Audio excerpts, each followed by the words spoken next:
Hi, my name is Chris Melnick and I'm a realtor in Halifax, Nova Scotia. Today, I'm going to talk about how to buy a home when you also need to sell a home. This could be for downsizing, upsizing, or just moving to a different area. I'll also talk about moving into a rental too, because that's a similar topic. Now, this can be a bit tricky, but at the end of the day, it comes down to preparation. Since the strategy depends on the situation, I'm going to split this up into a number of different possibilities, which I've organized in this handy chart. This chart is color-coded based on a scale of risk and difficulty, with red being the most and dark green being the least risk and difficulty. Also, for clarification, when I talk about homes that are easy to sell, I'm referring to the type of homes that often sell very quickly. These could be rough $350,000 detached homes in Lower Sackville that, if livable, will sell fast. Or spectacular $2 million waterfront homes on the best lot on the street that checks everyone's boxes and everyone is just waiting to pounce on. Either way, it's going to sell quick. Now, when I say easy to buy, this could be homes in Bedford up to $2 million that are in low demand. There's usually many on the market, and if you want it, you can get it if you're not very picky. This could also refer to what I consider highly competitive commodity homes, which are very similar spec homes in the same neighborhood if you're willing to bid aggressively. They frequently come to market, and if you're competitive, you will get one within a couple of weeks.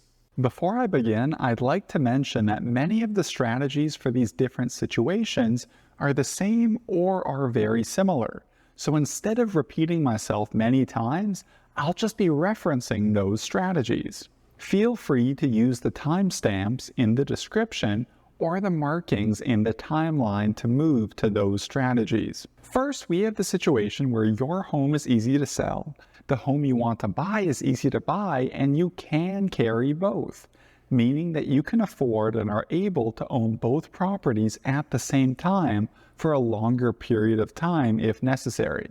This is the easiest buying and selling scenario. You simply first start looking for a home to buy, then either go firm on the deal, which means the purchase is certain, and then sell your old home. Alternatively, you can also close on the sale of your new home and move in, so that your old home is completely vacant before you sell. This is the easiest option. Next, we have the situation where your home is hard to sell, the home you want to buy is easy to buy, and you can carry both. Now, you can either do the same strategy as the previous situation, strategy 1, except if the home is hard to sell, you'll likely be paying to carry that property for a longer time, which may not be ideal. So alternatively, if you want to avoid carrying two properties for an extended period of time, you can first list the home for sale and ask potential buyers for a longer closing period, say over 2 months. Then when they firm up on the purchase and you know the sale is certain, you have the 2+ months to purchase a new home. If the home is easy to buy, this should not be a problem. Next, we have the situation where your home is easy to sell, the home you want to buy is easy to buy, and you can't carry both. These situations are a bit different because if you need the money for the sale of your old home to pay for your new home, you either have to have the same closing date for the purchase and sale or arrange a bridge loan, which is an expensive short-term financing option that allows you to own both properties for a short period of time if the closing dates don't line up perfectly. Now, the first strategy is just like strategy 2B, except you must have either a same-day closing or a bridge loan. Alternatively, you can first look for properties to buy and get an accepted SOBP offer on it. This is an offer that is conditional on the sale of the buyer's property, or in this case, your property. These types of offers only work in certain situations though. If it does work and gets accepted, you list your home, and once that sale is firm, you can remove that condition from your agreement and go firm on that home. You'll also need to ensure that the closing days are the same, or you're able to get bridge financing. Next, we have the situation where your home is hard to sell, the home you want to buy is easy to buy, and you can't carry both. In this case, your options will be the same as the previous scenario, so 3A and 3B. The only real difference is that if your home is hard to sell, It'll just take longer and will be more challenging, hence the orange color. Also, for 3B, your SOBP offer is going to be looked at a lot less favorably, and realistically will only be considered if those sellers have absolutely no other options. Because if your home is hard to sell, they could be waiting for a very long time for you to remove that condition. Next, we have the situation where your home is easy to sell, the home you want to buy is hard to buy, and you can carry both. This just employs the same strategy as strategy 1.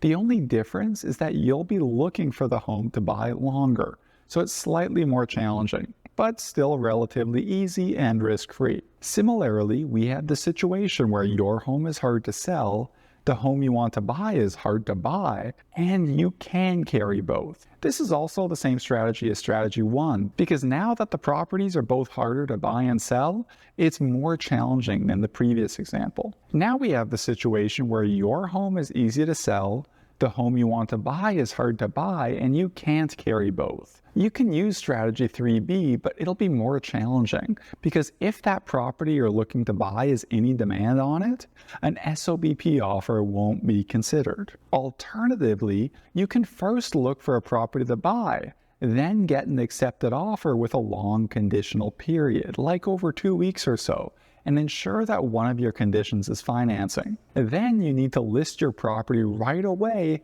and get a firm offer on your old property within the conditional period of the property you're trying to buy. When the buyers of the property that you're trying to sell to go firm, you can then go firm on the property you want to buy because you know you'll have that money coming. You'll also need to ensure that you'll have the same closing day or bridge financing too. When we have the situation where your home is hard to sell, the home you want to buy is hard to buy, and you can't carry both, this is basically the most challenging position to be in. You can try an SOBP offer like strategy 3B, but if there's any demand on the property you want to buy, it won't be considered. More than likely, you'll have to first sell your old home, and it would take as long as it takes, then move into temporary accommodations.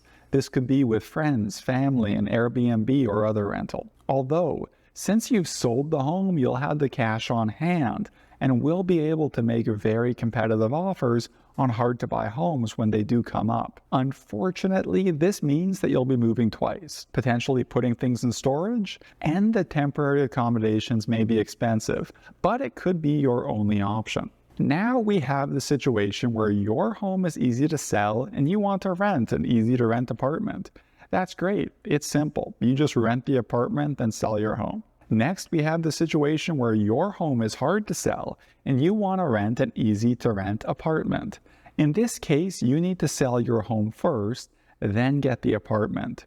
It's still fairly easy and risk-free though. It just takes a bit more time. Now we have the situation where your home is easy to sell and you want to rent a hard-to-rent apartment. You would do the same strategy as strategy 9. It would just take longer to find the apartment. Finally, we have the situation where your home is hard to sell and you want to rent a hard-to-rent apartment. This would require you to either sell your home first and move into temporary accommodations, then rent the apartment. This would take a while, but would be the most cost-effective.